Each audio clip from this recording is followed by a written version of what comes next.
everyone. I'm Suzie Williford, and welcome to my conversation. I'm so glad you can join me for my new monthly series. I'm pretty excited about this. We'll be engaging with some of the best, brightest, and most interesting minds and talents in our industry. We hope it will be informative and inspiring, insightful, and fun. This is only our second episode, but it's a special one, coming at the end of a very, very unusual year.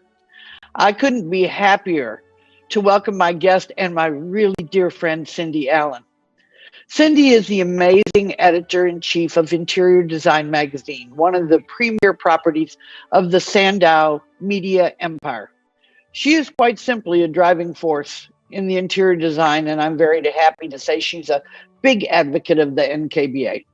You know, I always looked at her in awe for so many years, and now to have the honor to call her my friend and to invite her to this show, pretty special day for me. NKBA and ID have collaborated on a number of projects, including the Best of Kitchen and Bath special issues of Interior Design magazine. She's delivered keynote addresses at KBIS a couple of years and always packed the room.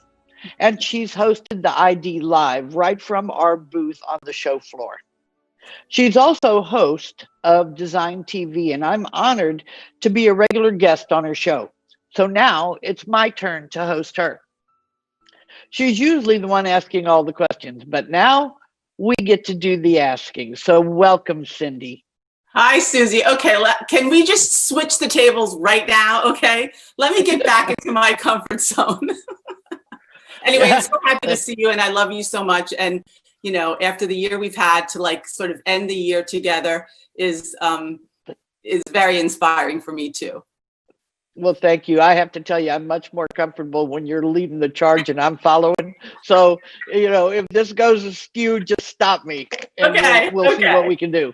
Okay. So let's go ahead and get started while we're doing this. Okay. Cindy, you say you're a self-described design junkie. Was that always a passion of yours?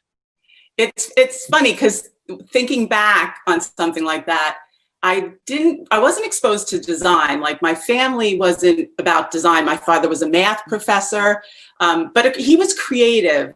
I'd say that I was just a kid who was always doing things creative. Like I remember I used to do a lot of drawing and doodles. A lot of them, if I look back at them, like, oh, they kind of look like wallpaper patterns. Or I used to do in the backyard, we used to hold like these, you know, plays, and I would direct them and be star in them. You know, all those things that kids used to do. But I do remember that I loved going to tag sales with my mom when I was young.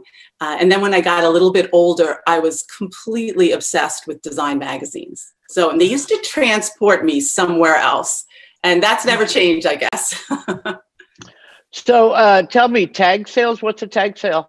Oh, tag sale, like a garage sale, and you go find great furniture, fix it up. And yeah, I just remember having that time with my mom and then, you know, repainting something or making it feel special. So there were these little moments of design that I didn't realize that's what it was. And that's where you were going. Yeah, exactly. What's your earliest design-centric memory? Okay, there are kind of two of them. One of them was in my family. My family owned a printing business in Brooklyn. So I remember this old warehouse, and you'd go up like 40 steps to this great factory. It was dark, and it was, you know, old-fashioned printing. I remember the sound of the machines and the men there working. I was just completely fascinated by that.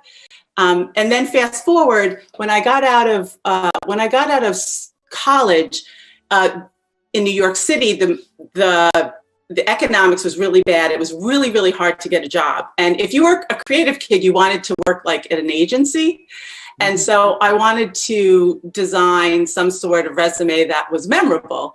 And so I remember my dad helped me, and we made a newspaper where all the articles were about me and all my talents. And I got in, you know, and basically that helped me get into all my job interviews, which was kind of amazing. And then the other thing that I look back on now, I'm like, oh my God, this is so telling.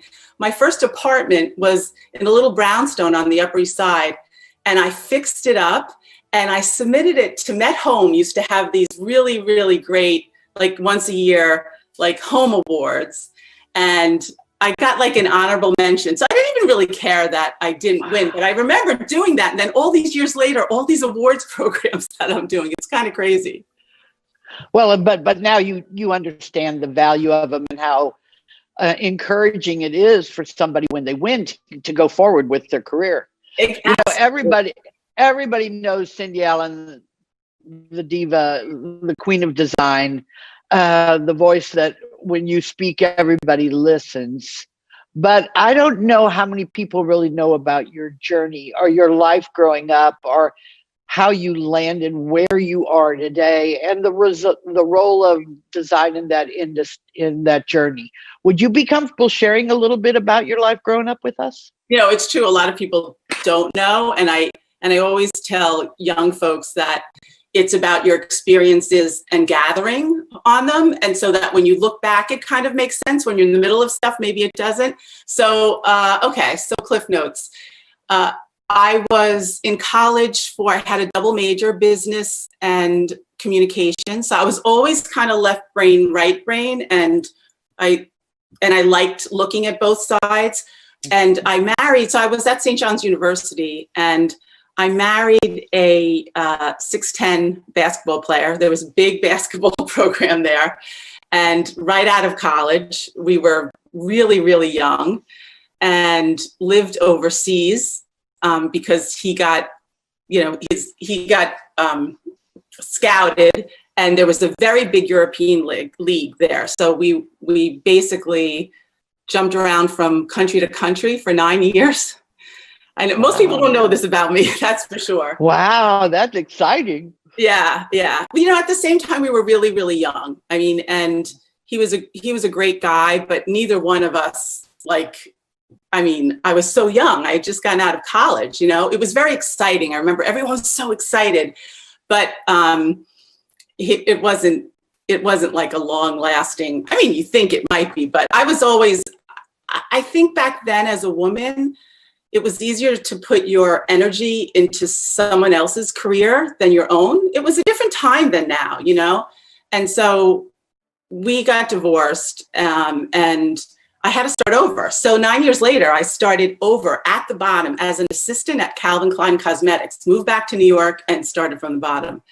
But I had all this life experience, right? I had all this life experience and understanding what it's like to win and lose, and, you know, live in a town where everyone wants to know you, but it's because of not who you are, but of, like, you know, that you are, you know, part of this team. And it taught me a lot about people, and that people they're good people and bad people. And I always wanted to do the right thing. But anyway, so I started from the bottom, and I worked at Calvin Klein's in marketing. And then I went to, you know, I was always a design junkie. So I ended up working at Teknion Tibetan Carpets, and I was in charge of marketing there.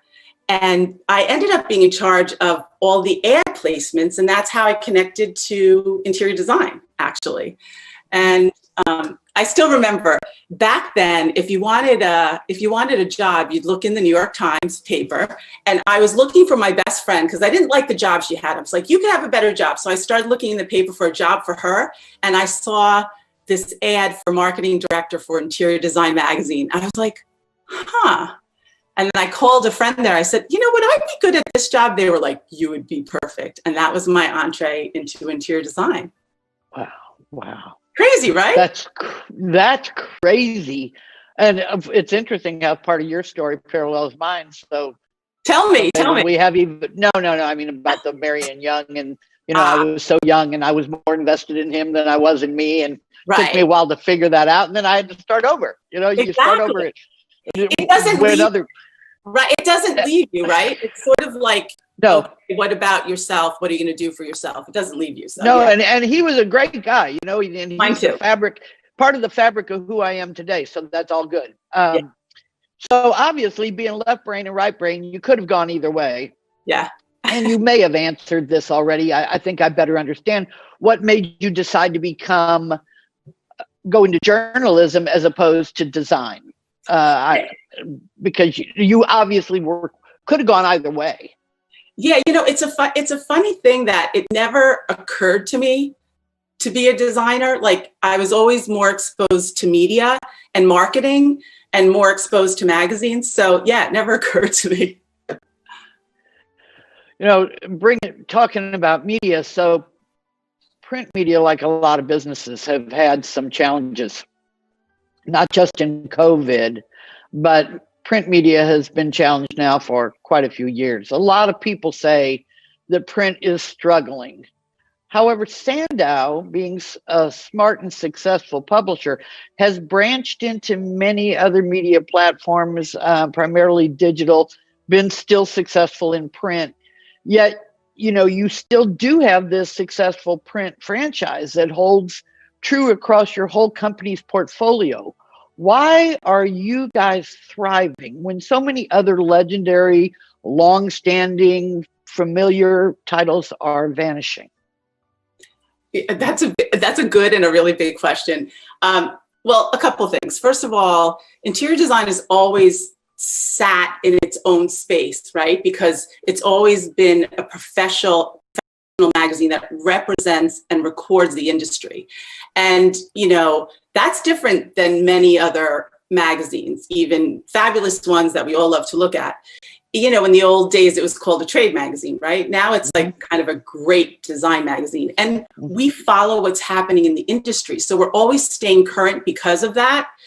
And we're always we're not looking at like print as print or digital as digital. We're looking at media, right? So we're all things to everybody in different ways. And the one thing that I think is really special about interior design is that we serve the community, right? So we're serving the architects and designers. We're serving the manufacturers. How do we better serve you, right? So that's why it was like, for us, when COVID happened, how do we serve our industry if we can't be together? Because, we've had many successful events too.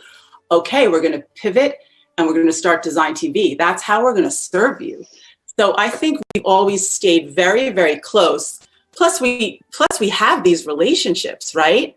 With these associations like yourself, the manufacturers, the designers, they need us. They want to hear from us. They want the support from us. And we want to give that back. And I think that because like the design community is about a lot of things, like you're going virtual for your show, but the minute you can get back in some way to being together. So they want to be together, they're touchy-feely, and now they're all having to go digital. So we're all those things. So I'm very, very proud of that. You should be. And you're a true and have been a true advocate for the industry.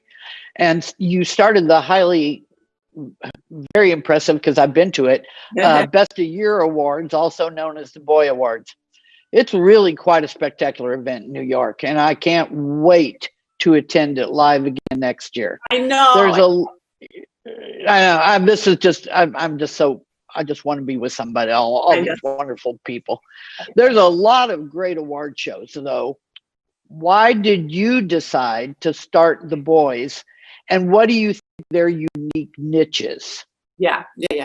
Well, sometimes I say like the best idea is a simple one that when it works out, it seems like it was always meant to be there. And I think the Boy Awards is absolutely one of those things. It's funny how it happened though. So, every year we have Hall of Fame, where we induct luminaries in our industry. And the whole industry comes to New York City right at the beginning of Christmas time during the tree trimming and all of that.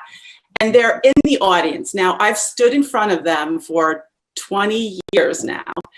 And I would say maybe after like 7 or 8 of them, I look out at the audience and, we only induct 4 luminaries. And there's a whole, 1,400 people there. And if you look out, you see all of this talent, all this major work, whether it was product or project, like amazing talent. And I start to feel really, really guilty that there wasn't another vehicle to honor them and celebrate this amazing achievement, and plus the wide variety of it. And honestly, that's how the boys started. And I remember it took a couple years because at the time, the publisher at the time was like, Cindy, how are you going to do 2 in a row? You know, and I was like, I'll do it, you know, and it really became this special, you know, 2 nights, which maybe it'll even expand more in the future. But, you know, we were so surprised because people came in from all over the world. They don't know if they're one. They came in from all over the world. We always have like a dozen countries at least represented there. And we're talking about, when we talk about being diverse, and we always want to be more diverse and more diverse. We are diverse. And you know what happens at these award competitions is that's how you make these other kinds of connections, because some young designers and living in, you know, far off countries, that's how they get their name gets on the map, by like submitting to awards programs. So then they come to the event and then we love them up and then they're part of the family and so on and so on. So it's been a wonderful achievement, I have to say. And, you know, we did it virtually this whole week. We did it virtually. So we added. I know, right? So we added, we added students and we added people. And I have to say, so yesterday we did Best of People, and it was a global view. And I was really, really touched by it. There were 20, I gave 20 awards out, and they represented 15 countries. I mean, you can't get better than that. So I was going to ask you what your game-changing aha moment was, but obviously that's when you looked out at the crowd and realized there could be more. I mean, that, you know, for me, they're actually, that for sure. And then for me personally, since we're doing personal, my aha moment was, and I'm sure you don't know this either, is my husband, Marino, who I met. He was the art director on the marketing side at Architectural Digest. I didn't know that. No, yeah. And when I was at Teknion, I needed a freelancer for a project, and someone said, "Oh my God, Marino, you got to meet Marino. He's like the most talented, and he does, and, you know." And they let him do freelance projects, so that's how we met, and that was it. And when I first started working at interior design, there was all these things I wanted to do, and he was the first person that I really looked up to, the first person who would ever say no to me, and I would listen to him. I would try not to. I'd be like, maybe say no, but he was so talented that I would leave interior design at 5 o'clock and go. He had a huge studio at Architectural Digest, and he would help me with projects for interior design. And when we got married, both magazines were at the wedding. It was kind of amazing. But, you know, when you find a partner, like a real partner, that was a game changer for me. Well, that's about the coolest thing I've heard yet. I love that. I know. A little romance in all of this. That's pretty cool. Hey, why not? So let's talk about, why not? Let's talk about 2020. Yeah. This has been an almost indescribable year. I keep thinking it just keeps becoming more indescribable. Of course, it was dominated by COVID-19 and the presidential election and all these things that, you know, have been stressful to say the least.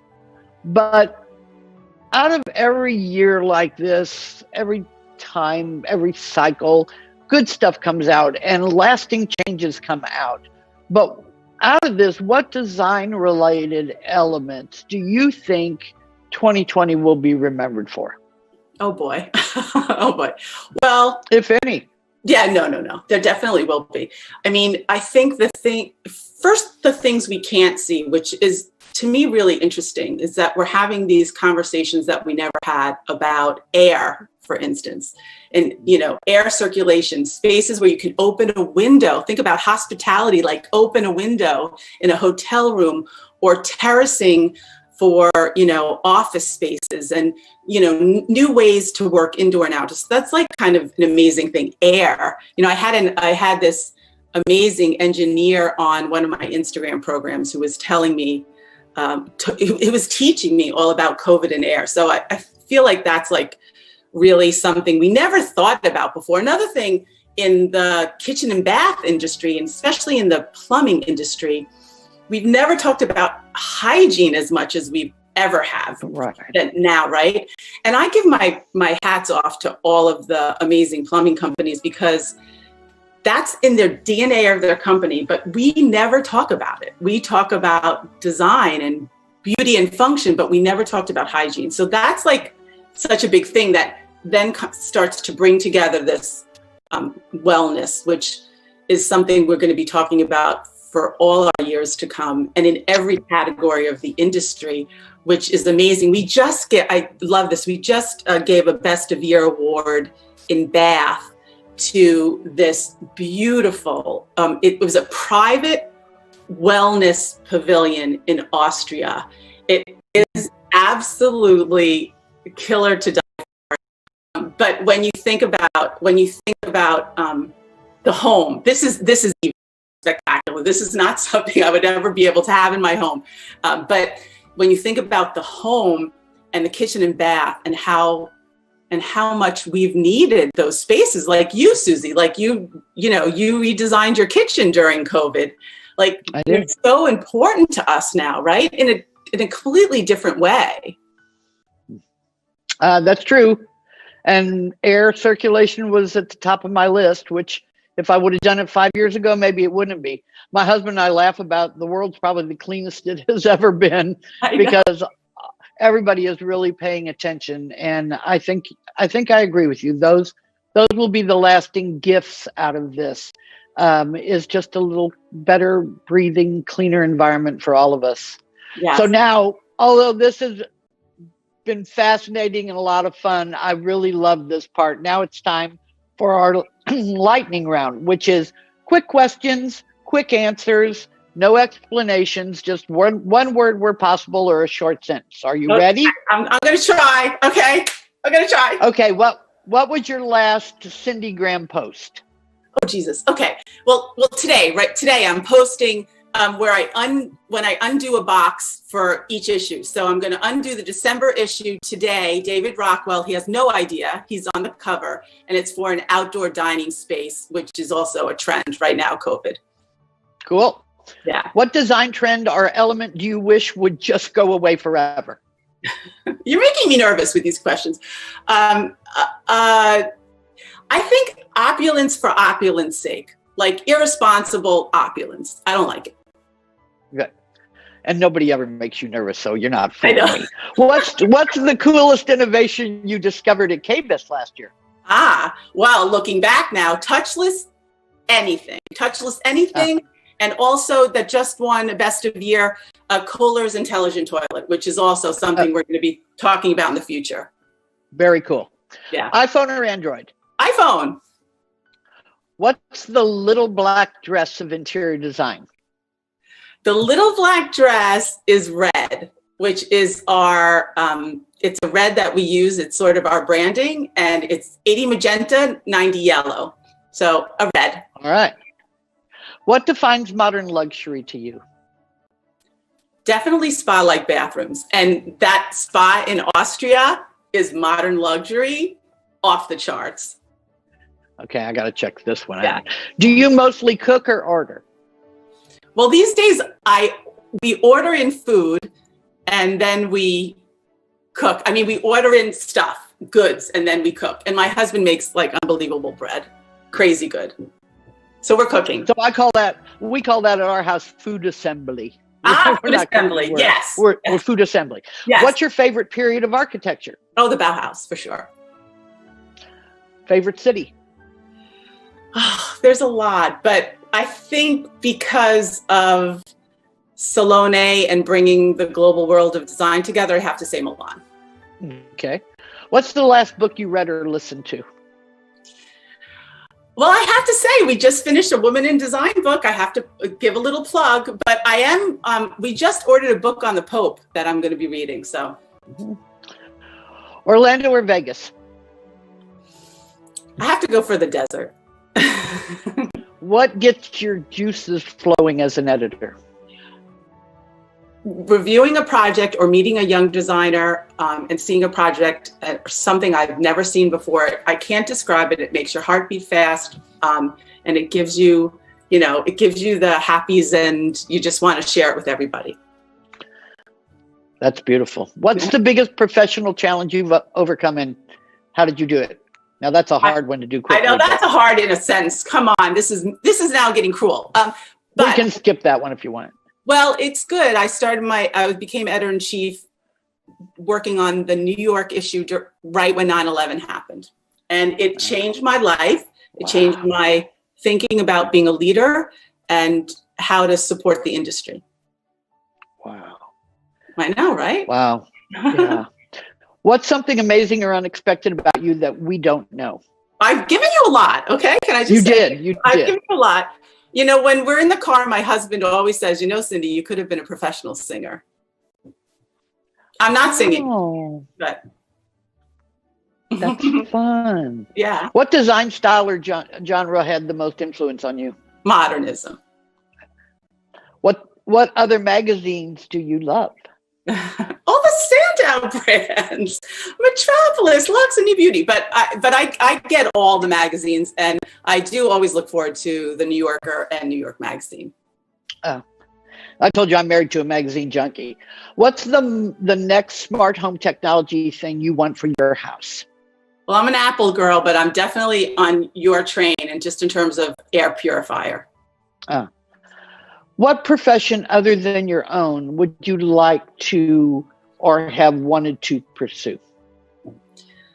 Oh, that's hard. But, I'm a maker at heart, and I love the process, and I love going to look at factories. So maybe the head of a design manufacturing company, maybe.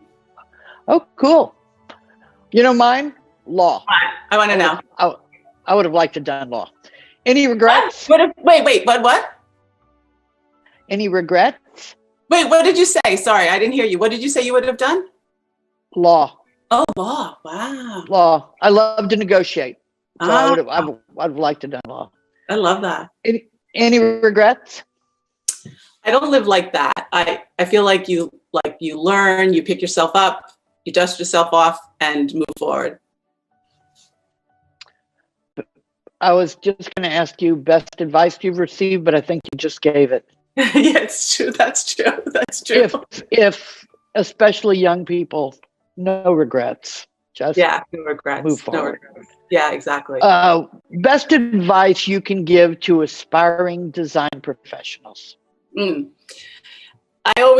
talk about it all the time, to find your voice, work your tail off, and have empathy for others. How about advice to aspiring editors? You have to be passionate about the content, like my editors clearly are. And as an editorial team, we all believe in this one thing, which is design is in the details. It is all about the details. That's great advice. And we could literally, I'm having so much fun, we could go on and on, but unfortunately, I think we have to end it here. Okay. So thank you, Cindy, for this great chat, for your candor and your honesty, for sharing things with us that I really didn't expect you to share. So I feel so gratified. Best of luck with the next issue and all that's to come. It's important. And thanks to all of you for joining me. And I hope you'll be back next month as I welcome another great guest for Conversations with Suzie Williford. Don't forget, registration for KBIS 2021 virtual is open at kbis.com. It's going to be a spectacular virtual experience, and I hope you will all join me. So thank you for tuning in, and happy holidays. Thanks, everybody. And Suzie, after you got a few under your belt, we're going to flip the tables, and we'll do it to you. Okay. That's a challenge. Okay. Lots of love. Lots of love. Lots of love to you too, friend.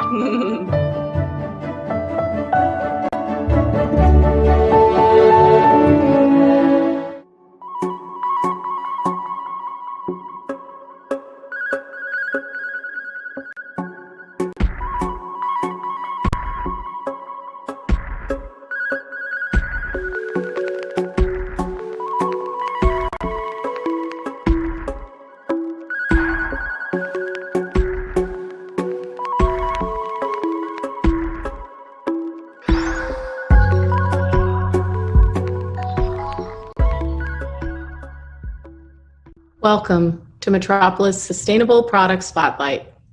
I'm Senior Editor Kelly Beamon. Today, we're taking a look at Teknion's use of battery-free mechanisms, specifically for height-adjustable tables and desks.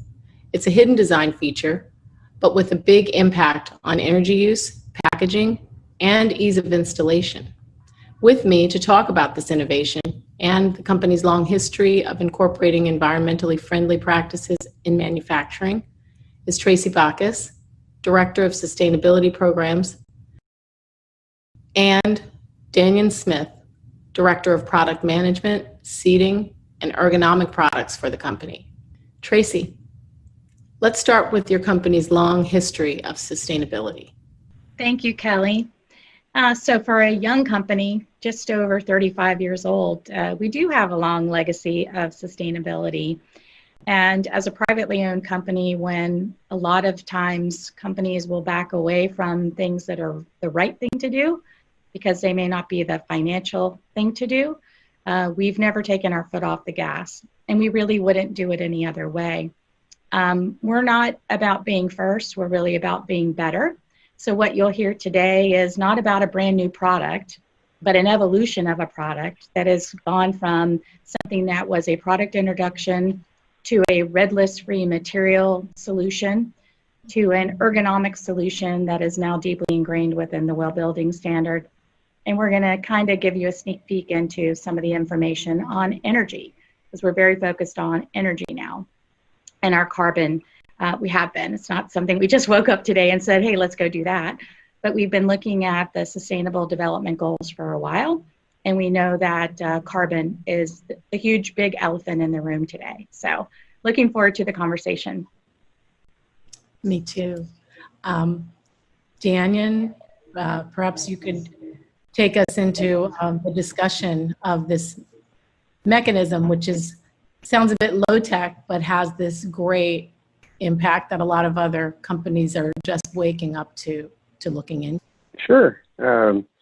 So we always strive to put a new innovation or something that's been around for a very long time, a mechanism, so springs or pulleys, into machines or into furniture in a new way to try to take advantage of our wonderful engineering resources that we have at Teknion.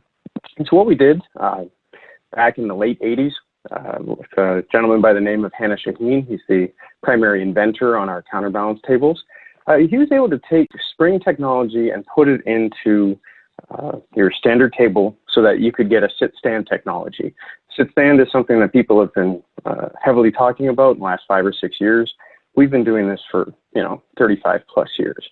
And what he was able to do for us was that he took this torsion spring technology. And I'm going to get a little detailed because I think that the people watching this are probably going to enjoy just a little bit of behind the curtain, because I live and breathe details and gears and mechanics every single day. And so I thought that it'd probably be in our best interest just to dive just a little deep on that. So what he was able to do is take a torsion spring. So as you turn a torsion spring, it winds up and it gets a lot of power. And then as it turns the other way, it releases the power. And we're able to put that into a table. So you can go from a sitting to a seating technology really easy. It's super cost effective. The power draw is zero, right? It's renewable. It never really goes away. We've sold, I think to date, it's just shy of 1 million of these tables, and we don't have any claims on them. We don't have any troubles. It's just a tried, tested, and true technology. And so we were able to take that and provide something that's very focused towards people's wellness and the ability to continue to be productive while at work. Awesome. Well, you also mentioned when we spoke previously that this sort of technology, which is more classic, I guess, would be, in terms of cost comparison, we would compare with like a gas cylinder. Is that right? Or is it electrical? Okay, so both exist, right? So out in the world of sit-stand, in the office furniture market, the electric tables have become extremely popular. The cost of electric tables over the last 30 years has significantly decreased. The technology's gotten a lot better. So they're quieter. They can do a better sit-stand range, accommodate more people. You know, the power draw that they do use has decreased. The way to manufacture them has also become much more efficient. And then what we've done is we've taken our technology, our counterbalance technology, and we've also evolved at the same time. So we originally used the technology, one, because it was super efficient to do in a time where motors, actuators, control boxes were, you know, very cost prohibitive for most companies. So we were able to go in there, take a very cost-effective technology like springs, right, and create a product that did all these things. And so what's happened in today's world is that these things, the cost advantage has pretty much become it's null at this point. But what it does do is it provides you other advantages. And you know, the sweet spot for us is that we're able to take this very sustainable focused technology, and we're able to provide it out to people where they can use the table, and it is super quick, it's super quiet, and it's super stable. And those are my three supers, okay? And when you come to speed, sound, and stability, those are the three supers or three S's of sit stand that drive everybody's decision making. And so if we can have an impact on that, then we can have an impact on providing a good product in somebody's workspace. We've done that. And then when you mentioned gas cylinders are a special thing, right? So one, you have to take a bit of effort to recycle them, okay, which we all can do, but it is a step that you must take at the end of life of the product. Okay, and two, they're very difficult to adjust the amount of force that they have inside of them. Right, that's not something that you generally see in, say, a seat chair or in a height adjustable table. It tends to have a certain amount of force available to it. Well, the amount of weight you're going to put on a table isn't something I can control as a designer or as the person in charge of the product. So some people might put 3 CPUs on. I don't think that's really going to happen today. It's more like I'm going to put on a laptop and a really light monitor arm, but maybe you're going to drop some books on there and you're going to drop some other weight. And so as the weight changes on a gas cylinder-based product, you can't change the weight that it's going to counterbalance. You want it to be light, effortless, very quick, and user-friendly, right? It's got to be user-focused. With springs, you simply wind them or you pull on them, right? And then the amount of force that they have changes. So it's super easy, super quick, and it keeps the experience very consistent, which on any product that it has adjustability and you want people to use, the more consistent it is, the more likely people are to actually use it, which is, you know, what we want in the end of the day. Awesome. Well, as a person who is also a mom, I am for anything that's battery free as well, or uses or requires very little electricity. So I think that's probably the biggest selling point for me, or, you know, point of interest. But I also was impressed that the packaging is another aspect of the, well, and let's name the table that this mechanism is in particular, that so that people could recognize. Sure thing. So today's version of the mech is in the Navigate line of height adjustable tables, and it's called our Navigate counterbalance table. And so that's the one that streamlines all of this today. And you mentioned the packaging. You know, we don't have to come up with the good ideas, right? We just have to sometimes take good ideas and make them our own and make them a little better. And we borrowed you know, a really solid packaging style and technique from the flat panel TV industry. They came up with a way of taking these things that are very much the size of our work surfaces in the office world and transported them, you know, so that it's super simple, nothing gets damaged. And we were able to take that and actually apply that to the frame of the height adjustable table. So it put the mechanism together, make it super simple for people when they get it to their work site or in their home. Right? We want to take as much of that away as possible. I don't want you to have to get out 25 different tools, lay everything out, spend your entire Saturday afternoon putting something together. That's not the goal here. And so, yeah, we borrowed that, and you know, we did little things that if you just do it up front, they make a big difference. Like we have a molded egg crating for the product, so that when it does get on site, it gets created or gets assembled, then you can take all 60, 100, whatever it is, slide them into each other, and the chances of, you know, that reaching its right destination to be recycled are much higher. The amount of trucks that you're going to need to take that recycling from the site of assembly to the recycling facility will be less, right? So it just minimizes everything that we would Right. We've designed the weight out. That Kelly too. That that's what's made the packaging thin and light, but also very effective, is because we've reduced the materials that we need and the weight of the table just through continuing to design towards the environment. Right. And just something else on packaging to touch on, we have a lot of clients now who are asking for net zero waste in addition to net zero carbon. So this is a really important thing for us as we look at evolving into the next, topic of concern for our clients.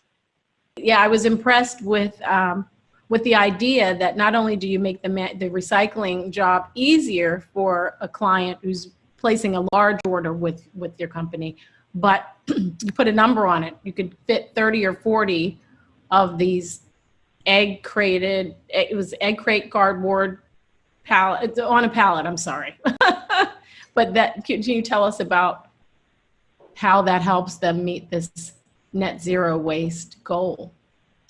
Well, I think once upon a time, you would have had a lot of packaging, which although it be, ours is 100% recyclable, it's still packaging. You still have to deal with it. So the ability to put more of the product into a single truck or into a single delivery and then be able to move that packaging off site is exponentially significant when we talk about large projects. If it's to your home office, that's a bit of a different story. But when we're talking about some of the clients that we have, the opportunity for thousands of these tables, as Daniel said, we've sold almost 1 million of them. Imagine what the packaging not being reduced and addressed efficiently would have had on the recycling stream. Part of the problem too is even though packaging can be recycled, there's not a demand for it as much as there used to be. So if we can eliminate and make good even better with packaging, that's a real benefit and a real goal that we're trying to achieve. So the number of these pieces, 30 or 40 stacked on a single pallet versus maybe a time when there were 20, is pretty significant. I think that all of these things are reasons that I wanted us to take a look at this sort of hidden design feature that, like I said, it might seem like a minor thing, but it makes a big impact. So I appreciate you giving viewers some insight into this. And I hope that we can speak about many other innovations that Teknion has built into its manufacturing process in the future. I think this is great and enlightening.